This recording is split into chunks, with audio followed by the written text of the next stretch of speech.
So we're gonna start with 3 scales. They all have the same fingering. I just know that's a lie, but it's okay. It's an alternative fact. Okay, we're gonna start with C major. C major looks like this. Excuse me. No sharps, no flats. And the first way you're gonna practice it is like this. We're gonna practice it in chunks. So you're gonna play 1, 2, and 3 all at once. Just play it like that. You're gonna move your whole hand, thumb to F, and you're gonna play 1, 2, 3, 4. So be able to go from C to F, and then up here. And don't like press hard, you know. Just enough to get the notes down. Be able to go up and down. And what that's gonna do for you is when you go to play the scale, when you get to this point, your whole hand is gonna move.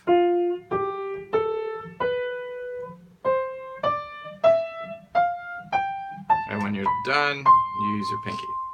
And then you come back down, you run out of fingers, and you automatically know the whole position.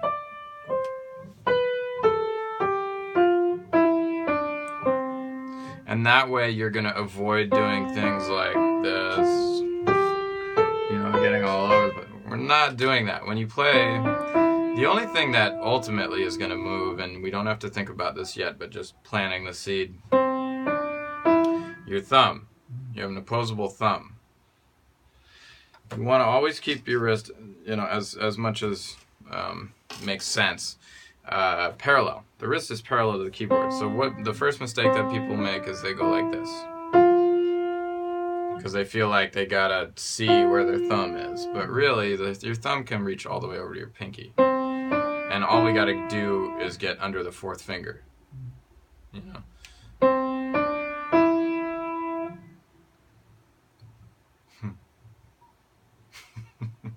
But you don't have to do that yet. We're going to work on that.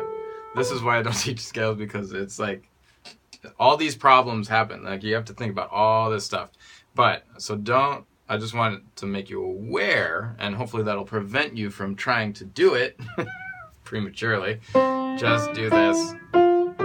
Just move your whole hand. And one note at a time, think about your core toe. You have a really good hand position. Okay? C major. We add 1 sharp to create G major. That sharp is F sharp.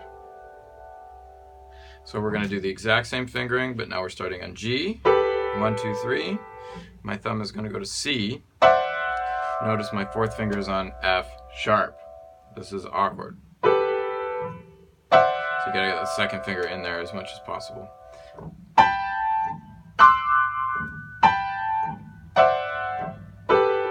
And then.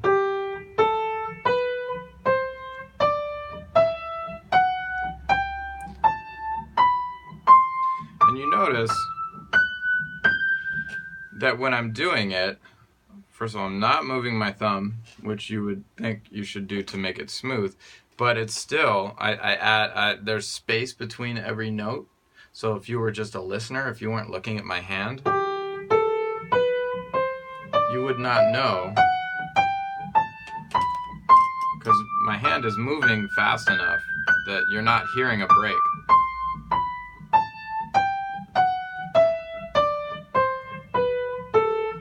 So all this business, a lot of it is psychology. A lot of it is just how you play.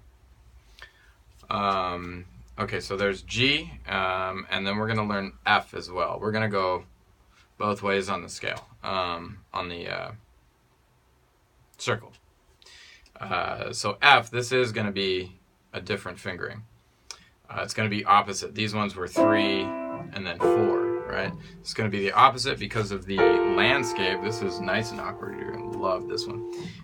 1, 2, 3, 4 on B flat, and then your 3rd finger and your 2nd finger, if you can get them in there. You got to get you a nail file to start filing them down. And then you're gonna go 1, 2, 3.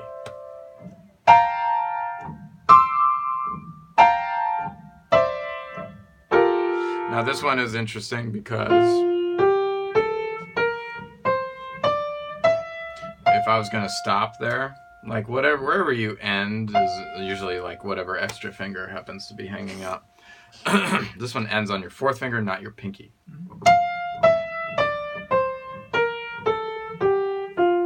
Okay, so if I go,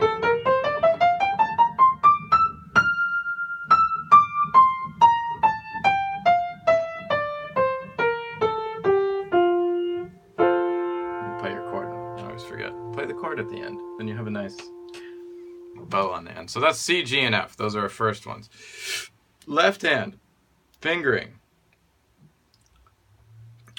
is basically the same thing. I'm gonna do the opposite. We're gonna start at the top just so you can see the pattern. This is it's the opposite of what the right hand's doing. Starting on C, 1, 2, 3. Go to G, 1, 2, 3, 4. C, 1, 2, 3. G, 1, 2, 3, 4. And then you end on your pinky. So it's backwards, but when you start the scale, you start on your pinky. And then you're going to go to your third finger, and then your fourth finger here. So it's still that 3, 4. It's still 4, 3. So there's that one. Then G major, it's the same thing. You start on your pinky, but really it's 4 to D, and then 3, 2, 1, fourth finger on A. So everything's backwards in your left hand. 3, 4, 3, and then back down. Now F major in the left hand actually has the same fingering as C and G, because that's how it lies with your hand. You can do this, and then third finger on D, fourth finger on G, third finger on D. So 3, 2, 1, 4, 3.